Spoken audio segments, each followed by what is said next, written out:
हारा भाई जोगिंदर, हमने ऐसी इकोनॉमिक्स पढ़ाएगा ना, हमने सोची ना होगी।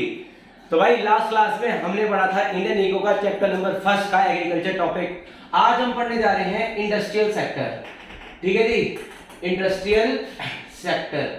तो भाई इंडस्ट्रियल सेक्टर में अगर हम इंडस्ट्रियल सेक्टर की बात करें तो लास्ट वीडियो में हमने ये पढ़ा था कि एग्रीकल्चर सेक्टर को किस तरीके से ब्रिटिश की पॉलिसीज तबाह कर देती हैं। आज हम इस वीडियो में ये डिस्कस करेंगे क्या इफेक्ट होता है ब्रिटिश की पॉलिसीज का इंडस्ट्रियल सेक्टर पे।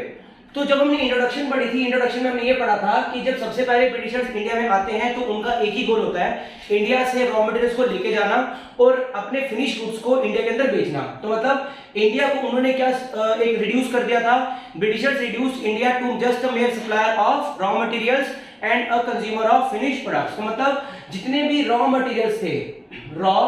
मटेरियल्स थे, ठीक है जी, रॉ मटेरियल्स कहां से जाते थे? इंडिया से कहां जाते थे? ब्रिटेन में जाते थे। अब रॉ मटेरियल से इंडिया से ब्रिटेन में जाते थे, ब्रिटेन से कहां आते थे? दोबारा से इंडिया में आते थे, क्या? इनके फिनिश्ड प्रोडक्ट्स। ठीक है जी। अब फिनिश्ड प्रोडक्ट्स जब इंडिया के अंदर आ रहे हैं तो ऑब्वियस ही बात है कि भाई ये फिनिश प्रोडक्ट्स किससे बन के आ रहे हैं? मशीन से बन के आ रहे हैं। ठीक है। अब ये फिनिश प्रोडक्ट्स अगर मशीन से बन के आ रहे हैं तो ऑब्वियस ही बात है मशीन से बनने वाला माल बहुत ज्यादा सस्ता होगा। जब मशीन से बनने वाला माल सस्ता है और वो इंडिया में आके ब्रिटिशर्स बेच रहे हैं तो ऑब्वियस ही बात है कि इंडिया की जो इंडस्ट्रीज होंगी, इंडस्ट्रीज ऑफ इंडिया जो होंगी वो क्या करेंगी? बंद हो जाएंगी। और अगर इंडिया की इंडस्ट्रीज बंद हो गई तो सिंपल सी बात है यहाँ के लोग बेरोजगार हो जाएंगे और बेरोजगार होने के बाद वो एग्रीकल्चर सेक्टर की तरफ भागेंगे। तो पहली बात क्या, अगर मैं इस पॉइंट को एक शब्द में बताऊं तो मैं आपको क्या बोलूंगा कि भाई डी इंडस्ट्रियलाइजेशन होता है, डी इंडस्ट्रियलाइजेशन। ठीक है जी। अब डी इंडस्ट्रियलाइजेशन कहां का होता है? इंडिया की कंपनी जितनी भी होती हैं सारी की सारी बंद हो जाती हैं, तो यहां पे क्या होता है? डी इंडस्ट्रियलाइजेशन अपने आप ही हो जाता है। अगर मैं सेकंड पॉइंट की बात करूं, सेकंड पॉइंट में अब ये जो यहां से इंडस्ट्री से बेरोजगार लोग हैं, हैंडीक्राफ्ट इंडस्ट्री से बेरोजगार लोग हैं, मान लो ये टी शर्ट जो है, टी शर्ट्स पे कढ़ाई बुनाई, स्वेटर बुनने जो होते थे वो भी अब मशीनों से ही हो रहे हैं। तो मशीनों से स्वेटर बुनने के बाद अब जो फाइनल प्रोडक्ट मार्केट के अंदर आ रहे हैं तो उससे हैंडीक्राफ्ट इंडस्ट्रीज को बहुत ज्यादा नुकसान होता है। अब बहुत ज्यादा नुकसान हो रहा है हैंडीक्राफ्ट इंडस्ट्रीज को। अल्टीमेटली क्या होता है कि हैंडीक्राफ्ट, ठीक है जी, हैंडीक्राफ्ट इंडस्ट्री बंद हो जाती है। हैंडीक्राफ्ट इंडस्ट्रीज क्या होती हैं? बंद हो जाती हैं। अब हैंडीक्राफ्ट इंडस्ट्रीज अगर बंद हो गई तो यहाँ के लोगों को क्या फेस करना पड़ेगा? अनएम्प्लॉयमेंट फेस करना पड़ेगा। ठीक है जी, अनएम्प्लॉयमेंट फेस करना पड़ेगा। यहाँ के लोग कहां पे चले जाएंगे? एग्रीकल्चर सेक्टर के अंदर चले जाएंगे। तो मतलब अल्टीमेटली ये हैंडीक्राफ्ट इंडस्ट्रीज को बंद होने की वजह से, खत्म होने की वजह से जो अनएम्प्लॉयमेंट है वो बढ़ती है और इंडिया की जो हालत है वो गरीब पे गरीब और दिन ब दिन गरीब जो है देश होता जाता है। ठीक है। नेक्स्ट अगर हम बात करें अनएम्प्लॉयमेंट के बाद एक और तरीका यहाँ पे ब्रिटिशर्स के खिलाफ हम नहीं अपना पाए, जो कौन सा था? इंपोर्ट सब्स्टिट्यूशन का। इंपोर्ट सब्स्टिट्यूशन का जो एक बहुत बड़ा काम हमें करना चाहिए था वो हम नहीं कर पाए। क्यों नहीं कर पाए? क्योंकि भाई इंपोर्ट जो बाहर से आ रहा है वो इतना ज्यादा सस्ता था कि भाई हम उसको मना ही नहीं कर पा रहे थे। यही चीजों को करने के लिए बाद में अगर आपने 9th क्लास की हिस्ट्री पढ़ी होगी तो वहां पे गांधी जी, या 9th क्लास की हिस्ट्री में आपने देखा होगा कि किस तरीके से Gandhi ji civil disobedience movement start करते हैं, नॉन कोऑपरेशन मूवमेंट स्टार्ट करते हैं। क्यों? क्योंकि यहाँ पे इंपोर्ट सब्स्टिट्यूशन इंडिया नहीं कर रहा था, वही ब्रिटिशर्स के प्रोडक्ट खुशी खुशी पहन रहा था। पहले इंडिया में कुर्ता पजामा चलता था और उसके बाद उसको रिप्लेस कर दिया टी शर्ट्स और पैंट्स ने। क्यों कर दिया टी शर्ट्स पैंट ने रिप्लेस? क्योंकि यहाँ पे हम उनके प्रोडक्ट्स को सब्स्टिट्यूट नहीं कर रहे थे, वो जो बेच रहे थे हम वो पहन रहे थे। सिंपल सी बात है। ठीक है जी। अगर हम बात करें थर्ड इंडस्ट्रियल सेक्टर में अगर मैं बात करूं तो क्या प्रॉब्लम थी कि हम कैपिटल गुड्स नहीं बना पा रहे थे। कैपिटल गुड्स का मतलब क्या होता है कि भाई वो गुड्स अगर मैं इधर से निकालूं तो क्या बोलूंगा? कैपिटल। ठीक है जी, गुड्स। और कैपिटल गुड्स हम नहीं बना पा रहे थे। क्यों नहीं बना पा रहे थे? क्योंकि भाई इंडिया के पास ना वो टेक्नोलॉजी थी, ना ही वो इंफ्रास्ट्रक्चर था जिसको यूटिलाइज करके इंडिया कैपिटल गुड्स बना पाए। अच्छा, अब आप पूछेंगे सर कैपिटल गुड्स होते क्या है?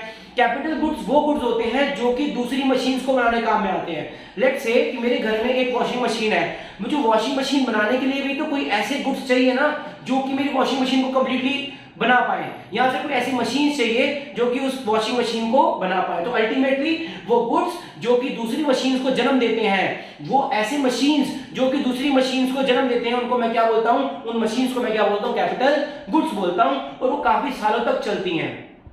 दूसरे गुड्स कंज्यूमर गुड्स हमने 11th क्लास में पढ़े थे, कंज्यूमर गुड्स वो होते हैं जो कि हम डेली कंज्यूम करते हैं। तो बात को समाप्त करते हैं, ये ज्यादा लंबा टॉपिक हो जाएगा, इसको बात आप 11th क्लास में आगे पहले से ही पढ़ चुके हो। नेक्स्ट अगर हम बात करें कि भाई इन्हीं सभी चीजों को देखते हुए यहाँ पे कुछ ना कुछ, अब कुछ लोग ऐसे भी थे जो कि इंडस्ट्रीज लगाना चाहते थे, इंडस्ट्रीज फॉर्म करना चाहते थे, वो इंडस्ट्रीज फॉर्म कर लेते थे, लेकिन वो इतनी मिनिमलिस्टिक स्केल पे होती थी। या तो वो कॉटन की इंडस्ट्री होती थी, कौन सी इंडस्ट्री होती थी भाई, कॉटन की इंडस्ट्री होती थी, या फिर वो किसकी इंडस्ट्री होती थी, जूट की इंडस्ट्री होती थी। ज्यादा से ज्यादा अगर कोई इंडस्ट्री खुली तो वो कहां खुली, वो खुली टिस्को। वो कौन सी इंडस्ट्री खुली, टिस्को खुली, जिसका नाम क्या था, Tata iron and steel company. Is it okay और नॉट?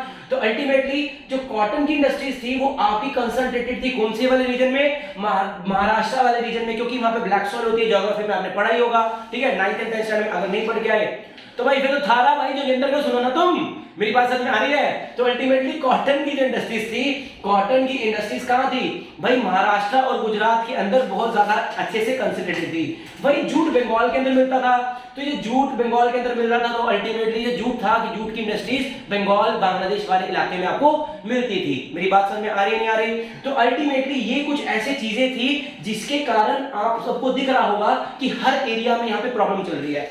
अगर हर एरिया में प्रॉब्लम चलेगी तो जो जीडीपी होगी, अब जो जीडीपी होगी तो भाई जीडीपी क्या करेगी, डाउनग्रेड करेगी, मतलब बढ़ेगी नहीं, डिक्रीज कर जाएगी जीडीपी, इंडिया की ग्रोथ होगी नहीं। तो अगर इंडिया की ग्रोथ नहीं होगी तो इंडिया किस तरीके से खुशहाल रहेगा? तो अल्टीमेटली इंडिया खुशहाल नहीं था। दूसरी बात क्या है कि अगर ब्रिटिशर्स कुछ करते थे तो अपने लिए करते थे, अपनी इंडस्ट्रीज को सपोर्ट करने के लिए उन्होंने पोर्ट्स बनाए, अपनी इंडस्ट्रीज को सपोर्ट करने के लिए उन्होंने शिप बिल्डिंग सेंटर्स बनाए, अपनी इंडस्ट्रीज को सपोर्ट करने के लिए रेलवेज बनाया, रोड्स बनाया, उन्होंने अच्छी कम्युनिकेशन फैसिलिटीज एस्टैब्लिश करी। लेकिन वही अगर मैं बात करूं इंडिया के लिए, इंडिया जो था वो उनकी कुछ ऐसी चीजों को यूज कर रहा था, कम्युनिकेशन लाइंस को यूज कर रहा था, रेलवेज को यूज कर रहा था, लेकिन उसका भी कोई फायदा नहीं था। क्यों फायदा नहीं था? क्योंकि इंडिया के पास ज्यादा अमाउंट ऑफ इंडस्ट्रीज थी नहीं, नंबर ऑफ इंडस्ट्रीज बहुत ज्यादा कम थी। तो अल्टीमेटली अगर मैं इंडस्ट्रियल सेक्टर को सम अप करूं तो सबसे पहले मैं ये बताऊंगा कि इंडस्ट्रियल सेक्टर में ब्रिटिशर्स की रॉ मटेरियल को लेके जाने वाली पॉलिसी और फिनिश प्रोडक्ट को लाने वाली पॉलिसी की वजह से डिसेंट्रलाइजेशन हो गया, डी इंडस्ट्रियलाइजेशन हो गया। ये डी इंडस्ट्रियलाइजेशन सिर्फ इंडिया की ही कंपनीज के अंदर हुआ क्योंकि वहां का प्रोडक्ट सस्ता होता था और जिसके कारण हम जो थे हम उतना सस्ता प्रोडक्ट नहीं बना पाते थे।